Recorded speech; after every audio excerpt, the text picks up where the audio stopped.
Bonsoir, bienvenue dans le 18h de Calédonia. Voici les sujets qui font la une. Elle fait plus de 1500 km de long, la barrière de corail. Ces labyrinthes de calcaire abritent plus d'1 million d'espèces animales et végétales, un trésor de biodiversité fragile. Calédonia a décidé d'y consacrer un feuilleton. Après la transmission comme outil de préservation hier, ce soir nous irons sous l'eau avec les bénévoles de l'association Paladalic. Chaque année, des dizaines de plongeurs surveillent une centaine de récifs de l'archipel et collectent des données pour en assurer un suivi. Le pays possède l'un des plus grands systèmes récifaux du monde, un trésor de biodiversité menacé. Comment se porte-t-il? C'est votre feuilleton de la semaine.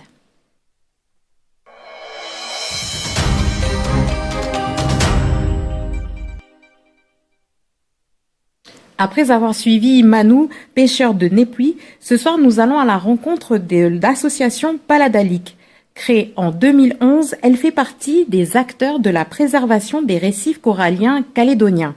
Chaque année, ce sont des dizaines de bénévoles qui surveillent 101 récifs répartis dans notre lagon. Un suivi scientifique participatif qui permet d'avoir des données précises sur l'évolution de la santé de nos coraux. Immersion par Maïlis Véziard.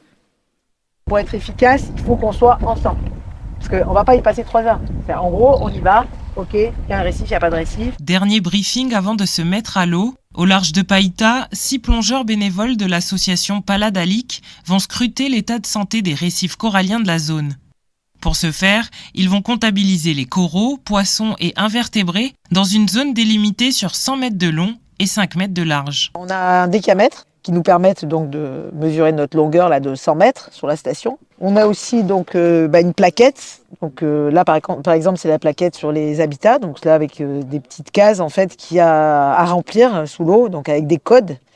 Et chaque code correspondant à un type de substrat. Par exemple là on voit HTM, ça veut dire les coraux massifs, etc. On a aussi des fiches d'identification. Parce qu'on travaille, là, on n'est pas avec des biologistes, on est avec monsieur, madame, tout le monde qui a envie de participer. Donc, les gens peuvent ne pas savoir exactement. Donc, l'idée, on forme les gens pour leur apprendre à reconnaître en fait les différentes espèces. Et surtout, après, on les a sur des fiches de manière à éviter les sources d'erreur. Ainsi formés, les observateurs bénévoles de l'association se mettent à l'eau. Grâce à des méthodes d'inventaire simples, ils contribuent au travail scientifique du RORC, le réseau d'observation des récifs calédoniens.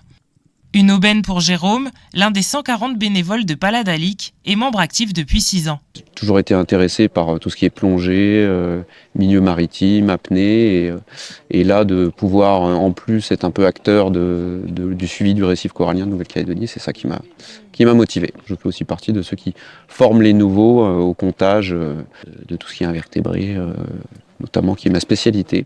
Est-ce que vous avez vu les tonnes d'étoiles de mer? J'en ai vu 15 sur un demi-secteur. Après 4 heures dans l'eau, les bénévoles de Paladalic ont effectué le dernier suivi de l'année. La station sera de nouveau visitée l'année prochaine pour suivre l'évolution du récif. Un travail scientifique participatif qui fait ses preuves depuis 2011. Nous, on suit une centaine de récifs. Nous, le RORC, donc l'association, mais aussi bien d'autres personnes qui se mettent à l'eau en apnée, les gens des îles, des pins, l'IFU, Marais, OVA, l'Iloire, etc.